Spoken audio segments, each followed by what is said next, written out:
Okay, picture this. You go to see 6 houses. By the time you actually see them, 2 of them are pending. 2 more get offers while you're house shopping. And when you write an offer on your chosen property, another offer comes in. That might not be the picture of the Calgary real estate market that you're expecting, but that's what happened with my clients this week, and that's actually very common. So I'm just going to pop on my subscribe button here. Unlike my subscribe button, I'm fairly professional. I have a master's in economics from Oxford University, and I'm here to tell you all about the market. We're not going to go into insane detail on stats. I feel like if you want to see the stats, you can see them on the CREB market report. I'll put the link in the description. If you have comments, questions about the market, please put them below, and don't forget to subscribe if you want continued updates. Thank you very much. So, what do townhomes, apartments, and entry-level homes have in common? Well, they're all relatively affordable, right? They're all under $500,000. And what we've actually been seeing in the data is very different to what you might expect if you're just reading the news. You know, Canadian real estate, you know, you're hearing predominantly about Vancouver and Toronto, and, you know, it's negative, and it's doom and gloom. And from a seller's perspective, prices are falling rapidly due to rising interest rates, and very rapidly, actually. But in actual fact, in Calgary, if you forget all of that, if you pretend that you don't have that information, if you just look at the data, we get an incredibly different story actually in these lower price ranges. So if you think about it, rising interest rates have an income effect. They reduce everyone's buying power, but they also have a substitution effect. They cause people to substitute into lower priced properties. And so within Calgary, that means things with condo fees up to, say, $400,000, and without condo fees up to about $500,000, say, you know, because those deliver a low monthly cost, relatively speaking, especially at higher interest rates. And then outside of the Calgary area, when you're looking at homes in Vancouver and Toronto for, you know, over $1 million for entry-level homes, and all of a sudden interest rates spike, then these homes that we're talking about in the Calgary area become relatively incredibly affordable. And so there is a lot of migration. I'll post a link in the description to an article, but there is a lot of interprovincial migration as well. So demand actually for homes in Calgary was down 15% this month compared to last October. But when we look at total demand compared to, you know, the 5-year average, or when we go back some time, we actually have in total 2,200 sales in the Calgary area, compared to 1,700 or 1,600 in October 2017, 18, and 19. So we're actually up for sales when we look at the bigger picture. Add to that, and that's because the economy is ticking along just fine, probably related to natural resource prices. But add to that the fact what we just discussed, which is this substitution effect, and you actually start to see these situations arising again, where there's, you know, multiple offers on individual properties. That's actually probably more common than not, I'm willing to say, in those lower price ranges. So what does supply look like? Well, supply is really low as well, and you can check out the stats on your own, but we're sitting with much fewer homes on the market than last year and the year before and the year before that.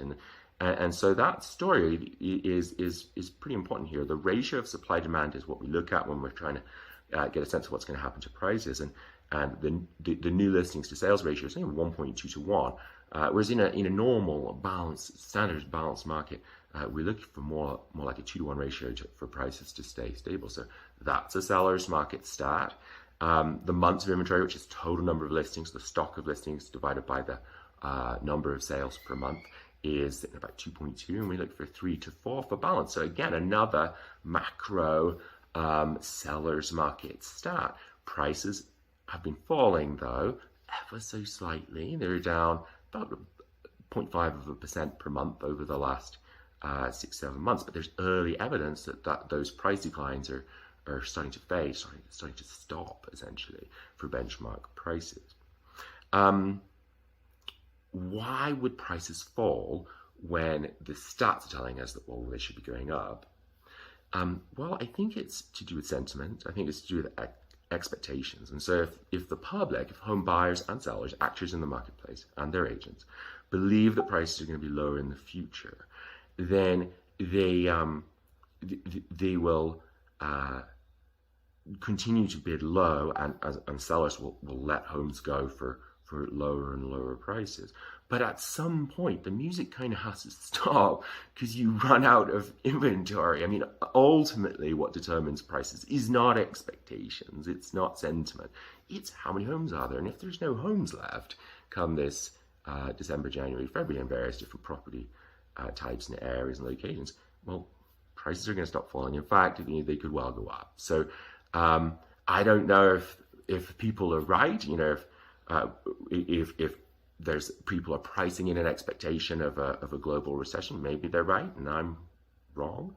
But my sense is it's probably more that the information that buyers and sellers have is not maybe as accurate as it could be. They're factoring in Toronto and Vancouver, which is kind of irrelevant to us, as well as maybe their expectations of what's happening to the market is actually lagging the data, the supply and demand stats, right? And so those are telling us that we are entering a seller's market, and people in the marketplace haven't yet caught up with that idea. And I think that's probably more likely.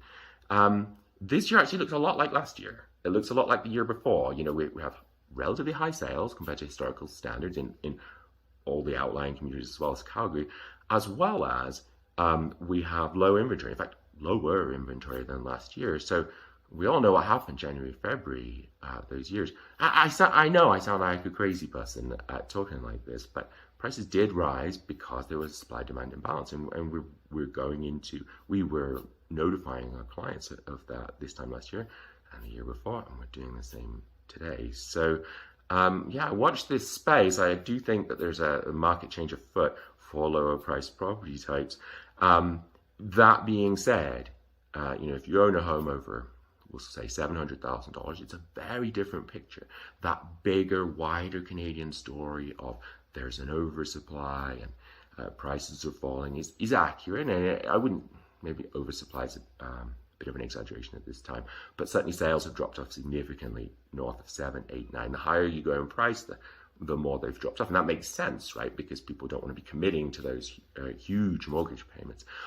Supply is not yet out of control by any stretch of the imagination. We have about 4 months of supply in those higher price ranges on average, which is technically a balanced market indicator. But over time, as people's mortgages come up for renewal, there's more of an incentive to downsize and less of an incentive to move up. So the move up market's not particularly healthy right now. So I'm expecting prices of luxury properties to fall and to continue falling, and they could fall harder than they have been for sure. So in conclusion, what questions do we have for the future? I mean, one question I have is, where is that balance? If the market's going to split, which is what I'm getting a sense of, we're going to have a seller's market in lower price ranges, low entry-level property types. Prices could easily get bid up over the coming winter months. That appears to be the seasonal trend post-COVID. But then in the higher price ranges, the opposite could well occur. Of course, we don't know. We live in a very complex world, and there's black swan events and all kinds of, is there going to be a global recession? That in itself is probably going to have a bigger effect on the future of real estate prices than anything that I've talked about. But the stats today, based on the news today and the information in the world we live in, is that we have a healthy economy, people moving here, our housing shortage, and yes, there's rising interest rates, the very rapid rising interest rates, but it appears to be being overwhelmed, or in fact factoring in to that hotter market conditions for apartments, townhomes, and entry-level homes. So that's certainly one of the questions I have is, where's that point going to be where there's going to be probably $100,000 range there in the middle where it's going to balance, but then it's going to be seller's market, buyer's market. So it's a complex picture. That's probably my biggest question. And then, of course, what's going to happen in the news. So we'll be following that very, very closely. Again, a reminder to please subscribe. You get to be a subscriber before our channel gets a lot of subscribers. You can say you're subscriber number 20. And, Tom had a homemade subscribe button that was the wrong color, actually, because it's supposed to be black now. But But yeah, I have a master's in economics from Oxford. I'm very interested in the market. I'm not going to get too crazy about stats. You can read the stats for yourself, but I'll certainly give you my opinion, and I'm willing to put it out there. If I'm right, I'm right. If I'm wrong, I'm wrong. I have been wrong before, but I've mainly been right, and that's helped us save our clients a lot of money as well as time and energy. So, of course, if you have questions about real estate, please put them in the comments. Feel free to reach out. I really appreciate you watching, and have yourselves a wonderful day. Thank you.